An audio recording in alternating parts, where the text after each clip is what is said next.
Supreme court Shiv Sena, NCP और कांग्रेस की अर्जी पर आज समाअत करेगा। अदालत ने देवेंद्र फडणवीस का लेटर ऑफ सपोर्ट और हुकूमत साजी की दावत देने वाला गवर्नर का खत इन्हें पेश करने को कहा है।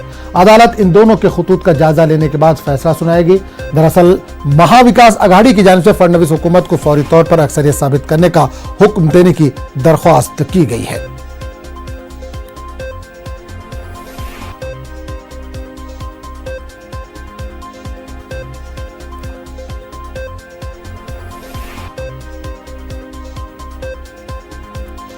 तो नाज़रीन बता दें कि आज महाराष्ट्र के ताल्लुक से बड़ा फैसला होने वाला है। सुप्रीम कोर्ट शिवसेना, एनसीपी और कांग्रेस की अर्जी पर आज समाअत करेगा। अदालत ने देवेंद्र फडणवीस का लेटर ऑफ सपोर्ट और हुकूमत साजी की दावत देने वाला गवर्नर का खत इन्हें पेश करने को कहा। इस पूरे मामले पर बात करने के लिए हम सीधे रुख करेंगे दिल्ली का, जहां से नुमाइंदे खुर्रम शहजाद इस वक्त जोड़ है।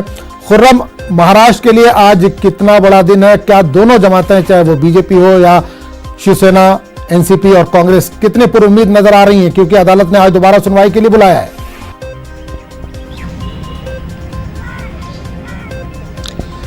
देखिए, सियासत है और सियासत में कहा जाता है कुछ भी नामुमकिन नहीं होता।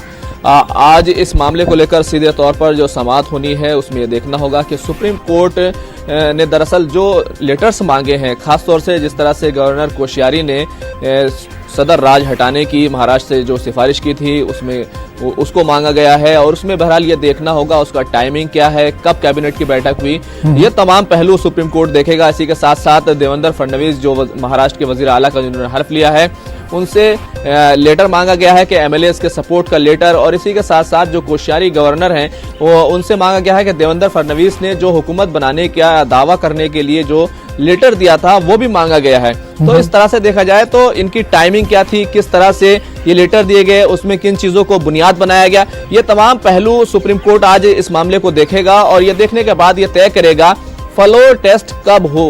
तो क्योंकि सबसे अहम बात यही है कि फ्लोर टेस्ट में कितनी देरी की जाएगी, क्योंकि हमने पिछले कई मामलों में देखा है कि सुप्रीम कोर्ट ने कहा है कि 24 घंटे के अंदर फ्लोर टेस्ट कराया जाए।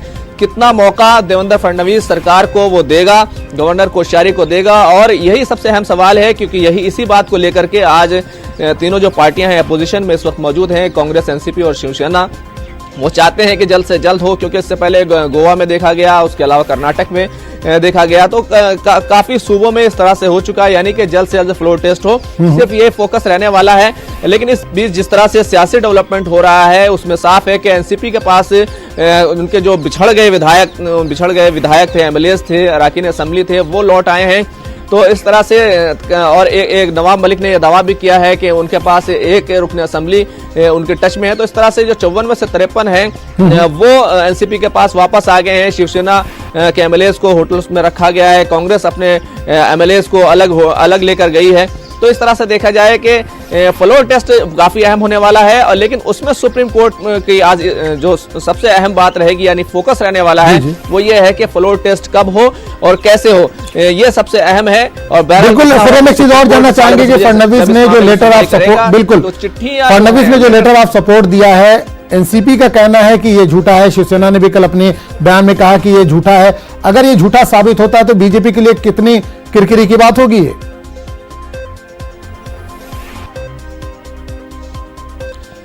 देखिए, किरकिरी तो होनी है, लेकिन क्योंकि सुप्रीम कोर्ट ये तय नहीं करता कि किसके पास अक्सरियत है और किसके पास और कौन अकलियत में है। सुप्रीम कोर्ट फ्लोर टेस्ट के लिए फौरी तौर पर बोल सकता है, और किरकिरी की बात सिर्फ इतनी हो सकती है कि क्योंकि अजीत पवार ने जिस तरह से लेटर दिया था और वो उस वक्त तो पार्टी लेजिस्लेटिव के कायद थे, तो उनके पास लेटर होना, एमएलए के साइन किया हुआ, ये एक कहना चाहिए मुनासिब बात है। कोई ऐसी गैर इत्तेफाकी बात नहीं है कि उनके पास ना हो। तो लेटर तो वाजिब होगा, लेकिन जिस तरह से उसका इस्तेमाल किया गया और उसको लेकर के जब उन्हें पार्टी कायद लेजिस्लेटिव के क़यादत से उनको हटा दिया गया, तो कहीं ना कहीं पार्टी की पॉलिसी को लेकर के एक अलग तरह का मौक़िफ़ सामने आया है, और उसको लेकर के सुप्रीम कोर्ट बहरहाल ये फैसला कर सकता है कि फ्लोर टेस्ट कब हो। लेकिन और यही फ्लोर टेस्ट कब होना है, यही सबसे अहम फोकस रहने वाला है। 10:30 बजे जब इस मामले की सुनवाई होगी तो सुप्रीम कोर्ट तमाम पहलुओं को देखेगा और उसके बाद ये तय करेगा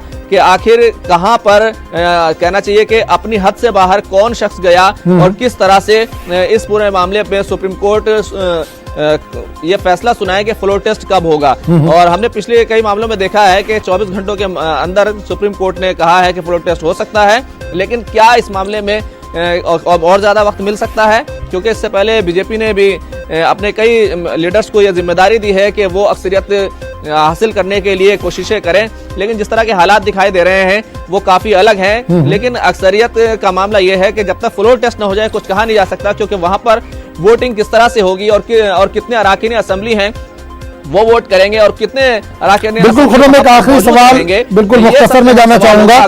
गवर्नर हाउस भी शक के दायरे में, गवर्नर हाउस से भी डॉक्यूमेंट्स मंगाए गए हैं, तो गवर्नर हाउस पर भी सवाल उठ रहे हैं इस बार।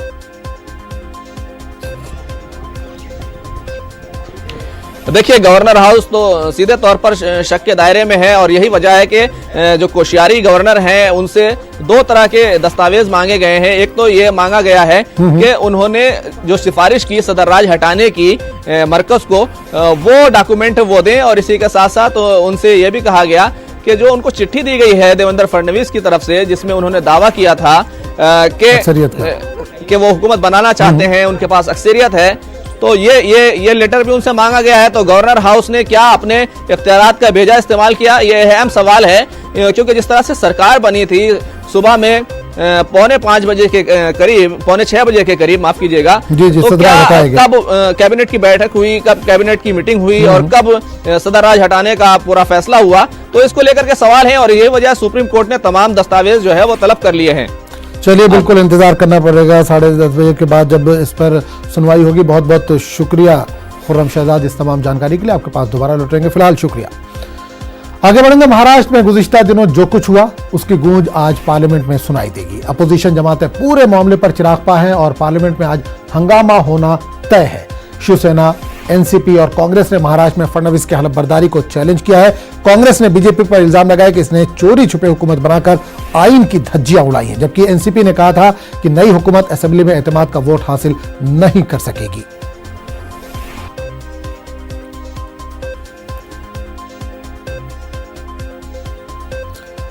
तो आज के लिए बड़ा दिन है महाराष्ट्र के लिए। एक तरफ सुप्रीम कोर्ट में इस पूरे मामले में सुनवाई है, तो वहीं आज पार्लियामेंट में भी इस मामले को लेकर जबरदस्त हंगामे के आसार है। महाराष्ट्र में गुज़िश्ता दिनों जो कुछ हुआ उसकी गूंज आज पार्लियामेंट में सुनाई देगी।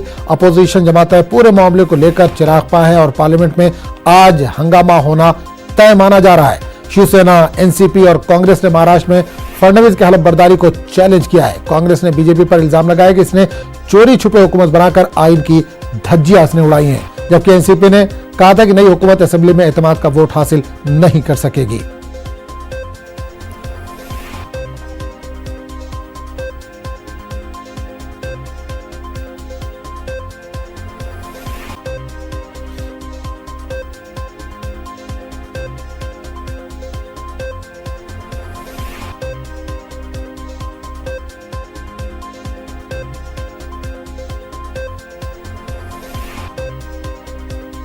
तो नाज़रीन, एक बार फिर बता दें कि महाराष्ट्र में गुज़िश्ता दिनों जो कुछ हुआ उसकी गूंज आज पार्लियामेंट में सुनाई दे सकती है। इस पूरे मामले पर बात करने के लिए हमारे नुमाइंदे विनीत इस वक्त सीधे तौर पर दिल्ली से जुड़ चुके हैं। विनीत, एक तरफ सुप्रीम कोर्ट में आज सुनवाई है, दूसरी तरफ पार्लियामेंट की कार्रवाई भी अब से थोड़ी देर में शुरू होने वाली है। क्या महाराष्ट्र का मामला सुप्रीम कोर्ट के अलावा पार्लियामेंट में भी गूंजेगा? आज हम निश्चित तौर पे मैं आपको बताना चाहूंगा कि जो महाराष्ट्र का मामला है वो निश्चित तौर पर आज वह सुप्रीम कोर्ट के साथ साथ पार्लियामेंट में भी गूंजेगा, क्योंकि जो एनसीपी के विधायक है, एनसीपी के सांसद हैं या कांग्रेस के सांसद हैं या शिवसेना के सांसद है, वो अपनी बात जो है वो जरूर रखेंगे। मैं आपको बताना चाहूंगा कि जिस तरह से उन्होंने सुप्रीम कोर्ट में अपनी बात रखी है, अब वो संसद में भी अपनी बात रखेंगे, क्योंकि वो जानते हैं कि ये ऐसा मंच है जहां पर अपनी बात रखने से उनकी बात जो है वो सुनी जाएगी और जो जनता को है, जनता को भी वो बताने की पूरी तरह से कोशिश करेंगे कि किस तरह से बीजेपी ने, सरकार ने उनके साथ जो है वो कहीं ना कहीं एक जो लोकतंत्र है, लोकतंत्र के साथ कहीं ना कहीं उन्होंने जो है वो धोखा किया है। लेकिन वहीं पर मैं आपको बताना चाहूंगा कि जो बीजेपी के लोग हैं वो भी अपनी बात रखेंगे। जो उनका साफ तौर पे कहना होगा कि आखिरकार किन परिस्थितियों में देवेंद्र फडणवीस ने अपनी सरकार बनाई है। जी बिल्कुल विनीत, एक चीज और जानना चाहेंगे कि क्या ये मामला भी उठ सकता है कि लगातार अपोजिशन हो, चाहे कांग्रेस हो, एनसीपी हो या शिवसेना, लगातार ये इल्जाम लगाते रहे कि गवर्नर हाउस का गलत इस्तेमाल किया गया है शुरू से ये इल्जाम लगाते आ रहे हैं, इससे पहले भी कई स्टेट में इस तरह का हो चुका, अभी हमने कुछ दिन पहले गोवा में भी देखा है, तो क्या ये मामला भी उठ सकता है? आज ही निश्चित तौर पर मैं आपको बताना चाहूंगा कि जो गवर्नर है, गवर्नर के भूमिका को लेकर के भी सवाल खड़े किए गए थे, जैसा कि सुप्रीम कोर्ट में भी में किया गया। इसके साथ ही साथ मैं आपको बताना चाहूंगा कि जब सरकार बनाने के लिए आमंत्रित किया था शिवसेना को, उस वक्त भी गवर्नर की भूमिका पर आपत्ति जताई थी और कहा था कि उन्हें सिर्फ 24 घंटे का समय क्यों दिया गया, 48 घंटे का समय क्यों नहीं दिया गया।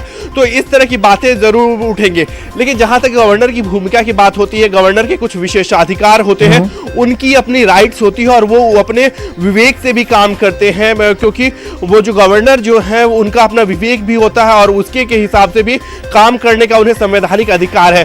तो कहीं ना कहीं गवर्नर भी अपने पक्ष को बचाव करेंगे, साथ ही साथ बीजेपी और या केंद्र सरकार भी कहीं ना कहीं इस बात को रखेगी कि गवर्नर किस तरह से काम करते हैं, गवर्नर किस तरह की रिपोर्ट देखते हैं, और कहीं ना कहीं गवर्नर को यह लगा कि वहां पर महाराष्ट्र में सरकार बन सकती है और इसी कारण उन्होंने सरकार बनाई है।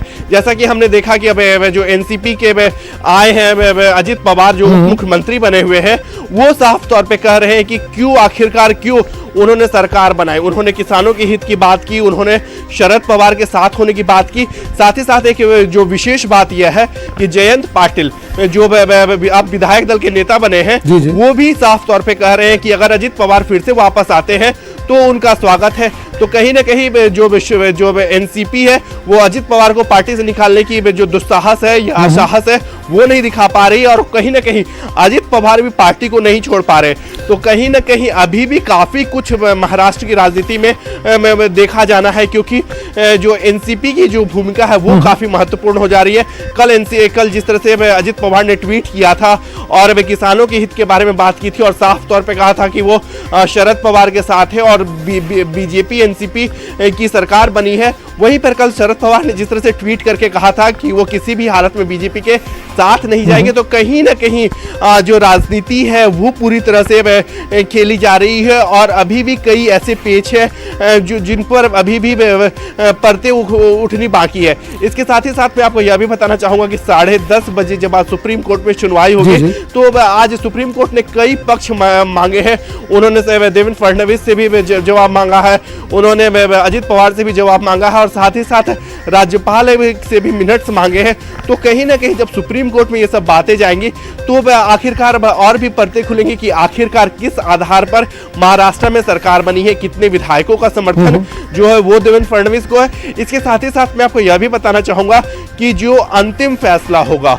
वो फ्लोर पे ही होगा कि आखिरकार फ्लोर टेस्ट कब होता है और फ्लोर टेस्ट होता है तब किसके साथ कौन से विधायक हैं। जी चलिए विनीत, बहुत बहुत शुक्रिया इस तमाम जानकारी के लिए। जाहिर सी बात है 10:30 बजे सुप्रीम कोर्ट में सुनवाई है, उसके बाद ही ये फाइनल हो पाएगा कि फ्लोर टेस्ट आखिर होगा तो कब होगा। बहुत बहुत शुक्रिया। आगे बढ़ेंगे। महाराष्ट्र में बाजी पलटने के बाद एनसीपी, कांग्रेस और शिवसेना अपने अपने अरकान असेंबली की हिफाजत करने में जुटी हैं। एनसीपी ने अपने अरकान असेंबली को ग्रैंड हयात, कांग्रेस ने JW मेरियट और शिवसेना ने अपने अरकान असेंबली को ललित होटल में रखा है। एनसीपी के अरकान असेंबली पहले रेंसिया होटल में थे, लेकिन बीती रात इन्हें हयात होटल में मुंतकिल कर दिया गया है।